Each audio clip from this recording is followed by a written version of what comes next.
संभल के कसेरवा गांव में मस्जिद पर चले बुलडोजर कार्रवाई अप्रशासनिक फैसले से आगे बढ़कर राजनीतिक बहस का विषय बन गया है। एक और प्रशासन का दावा है कि न्यायालय के आदेश और राजस्व अभिलेखों के आधार पर सरकारी जमीन से अवैध निर्माण हटाया गया।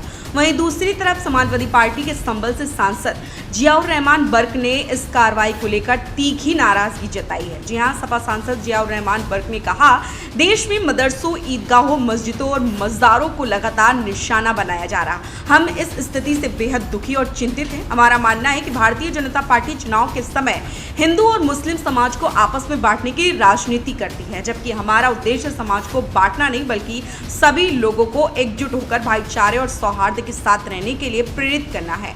कल संभल के कसूरवा गांव में जो घटना हुई उसी के संबंध में हमने यह प्रेस वार्ता आयोजित की और आप सभी मीडिया साथियों को आमंत्रित किया। मस्जिद पर प्रशासन द्वारा जो कार्रवाई की गई है उसको मैं कड़े शब्दों में निंदा करता हूं। मैं प्रशासनिक अधिकारियों से कहना चाहता हूं कि चाहे अधिकारी छोटा हो या बड़ा, यदि उसने कानून और संविधान के विरुद्ध कार्य किया है तो एक जनप्रतिनिधि होने के नाते मेरा कर्तव्य बनता है कि मैं संसद से लेकर न्यायालय तक इस मुद्दे को उठाऊं। आवश्यकता पड़ने पर संबंधित अधिकारियों के विरुद्ध कानूनी कार्रवाई भी की जाएगी। जिस मस्जिद को ध्वस्त किया गया उसके संबंध में उपलब्ध तथ्यों के अनुसार संविधान द्वारा प्रदत्त अधिकारों का उल्लंघन किया गया। यह मस्जिद लगभग 150 वर्ष पुरानी थी। इसके अतिरिक्त यह संपत्ति वक्फ बोर्ड में विधिवत पंजीकृत थी। इसके बावजूद एसडीएम, तहसीलदार और अन्य अधिकारियों ने संबंधित पक्ष की बात न सुनकर उचित समझा।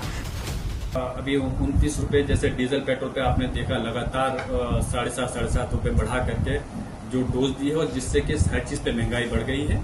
और अब 29 रुपये पहले तो व्यावसायिक सिलेंडर पर बढ़ाई थी, अब 29 रुपये इस पर भी बढ़ा दिया। और उसके बावजूद अफसोस है कि फिर सरकार पीठ थपथपा के कह रही है कि देश के अंदर सिलेंडर सस्ता है। अरे आप क्या चाहते हो? आप इस देश की जनता को सस्ता छोड़िए। ये देखिए 90% आबादी ऐसी है जो हैंड टू माउथ है इस देश के अंदर 140 करोड़ के आबादी में।